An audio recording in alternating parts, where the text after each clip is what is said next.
Hello everyone, this is JD from Benchmark, and today I'm going to show you how to export a DXF file in MicroSurvey CAD. First, go up to the top left here and click the plumb bob.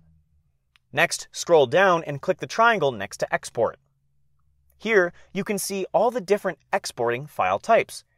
In this case, click DXF Out. Choose the folder to export to and change the file name as you see fit. When you're ready, click Save. You now need to decide how many decimal places to save for each coordinate. MSCAD's default is 6, which is good for me, so I'll hit Enter.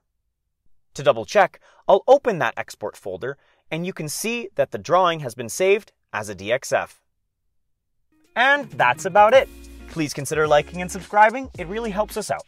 And if you have any questions about this video or about any others on our YouTube channel, please give us a call at 1-888-286-3204 or visit our website at bench-mark.ca.